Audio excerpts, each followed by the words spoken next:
저 또한 처음 마음 공부를 시작할 때는 마음의 평화보다 원하는 것을 얻는 것에 집중하였습니다. 부족한 것도 많았고 하고 싶은 것도 많았지만 늘 기회는 부족했고 행운은 찾아오지 않았으니까요. 때문에 한동안은 상당히 힘든 시기를 보내기도 했습니다. 그러던 어느 날 많은 분들의 끌어당김 입문서 론다번의 시크릿 영상을 우연하게 보게 되었습니다. 완전히 새로운 세상을 만난 듯 했고 책까지 사서 보면서 열심히 공부했습니다.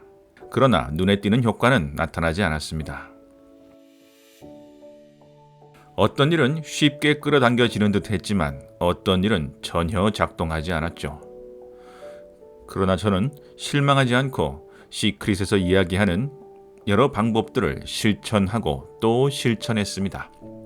그 중에서 가장 열심히 한 것은 아마 비전보드와 심상화일 것입니다. 비전보드는 내가 이루고 싶은 것들의 사진을 몽타주 형식으로 만들어 벽에 붙이는 것으로 매년 초에 비전보드를 정성스럽게 만들어 책상 앞에 붙여놓았죠. 그리고 매일 밤 심상화를 했습니다. 내가 원하는 일이 이루어지는 그 순간을 매일 상상하고 그 기쁜 소식을 가족에게 전하는 상상을 하기도 하였고, 내가 원하는 바가 이루어져 그 승리의 순간을 누리는 상상을 매일 열심히 하기도 하였죠. 어떻게 되었냐고요? 결과적으로는 모두 이루었습니다. 물론 제가 원하던 정확히 그런 상황은 아니었지만 분명 이루어지기는 이루어졌습니다. 그것도 몇 년이나 지난 후 더 이상 그 방법을 쓰지 않았을 시점에 말입니다. 그러니 무언가 확실히 약효가 있었다라고 하기에는 조금 애매합니다.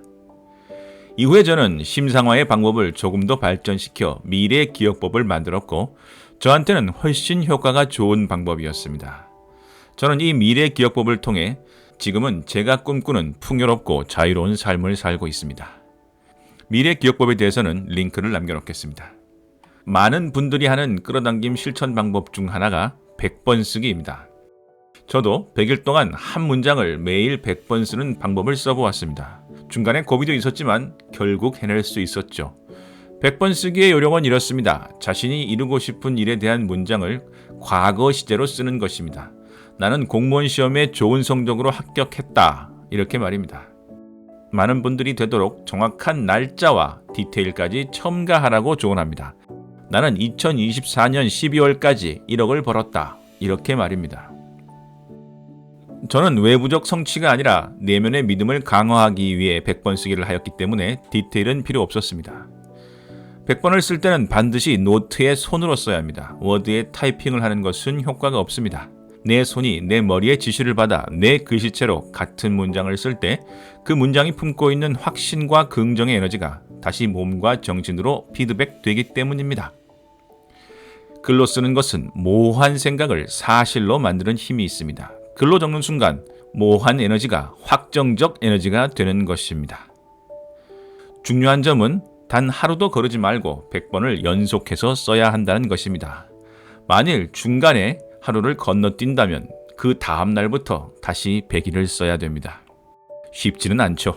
저의 경우에는 100번 쓰기가 상당한 효과가 있었습니다. 하루하루의 변화는 잘 느끼지 못했지만 끝난 후 비교를 해보면 시작 전과 후의 상태가 아주 많이 달라져 있었죠. 이 방법은 제가 여러분께 권장하고 싶은 방법 중 하나입니다. 손이 좀 아프고 끈기가 필요하지만 말입니다. 마지막으로 제가 가장 빨리 확실하게 원하는 것을 얻을 수 있었던 방법은 기도입니다. 저는 특정 종교를 믿고 있기 때문에 그 종교에서 정해놓은 기도법에 따라 하루 30분씩 정성 들여 기도를 하고 제가 원하는 바를 청하였습니다. 그리고 2달 만에 정말 쉽지 않았던 그 원함이 그대로 이루어졌습니다. 새 방법은 무엇이 다른 것일까요? 무엇이 더 좋은 방법일까요? 기도가 심상화보다 더 좋은 방법일까요? 아니요, 저는 그렇게 생각하지 않습니다. 처음 마음 공부를 시작한 것이 10년 전쯤 되는데요. 이제와 생각해보면 그 방법은 중요하지 않습니다. 진짜 중요한 것은 믿음과 태도라고 생각합니다. 심상화를 하면서 정말 그 일이 이루어진다는 것을 믿지 않으면 아무리 좋은 방법으로 심상화를 해도 이루어지지 않습니다. 비전보드를 붙여놓고도 스스로 믿지 않는다면 아무 소용이 없는 것입니다. 제게 심상화보다 미래기억법이 더 잘 통했던 것도 미래기억법은 뇌를 속여 믿음을 강화하는 쪽으로 만들어낸 방법이기 때문입니다. 믿음이 동반되지 못하면 아무리 좋은 방법도 소용이 없습니다. 시크릿의 론다본도 바라기, 믿기, 받기라는 과정이 시크릿의 핵심이라고 하였습니다. 이 중간에 있는 믿음이 없다면 받을 수 없다는 것이죠. 종교적인 믿음이 뒷받침된 기도가 가장 잘 끌어당기는 이유도 이 믿음 때문입니다. 물론 종교의 목적이 원하는 것을 얻는 것이 되어서는 안 됩니다. 그것은 전형적인 주객전도이죠. 간절히 구하고 얻고 나면 그 이상을 내주는 것이 옳은 종교인의 태도입니다. 하지만 이 믿음을 관장하는 것은 잠재의식이기 때문에 개인적으로 믿음을 바꾼다는 것은 참 어렵습니다. 그렇기 때문에 확언이나 100번 쓰기 등의 반복을 통해 믿음을 강화하는 것이죠. 다만 의식이 아니라 잠재의식에까지 도달해야 하는 것이므로 명상과 같은 방법으로 자신의 잠재의식과 대화할 수 있는 방법을 찾아내는 것이 중요합니다.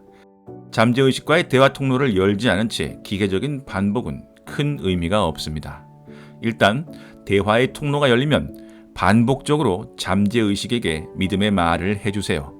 느리지만 잠재의식도 천천히 변하고 결국 믿음을 가지게 될 것입니다. 태도 또한 믿음과 마찬가지로 아주 중요합니다. 되면 좋고 아니면 말지 하는 일은 일어나지 않습니다. 정말로 진심으로 바라고 그 일을 위해 무언가를 희생할 각오가 되어 있는 사람에게 원하는 일들이 끌어당겨지는 것입니다.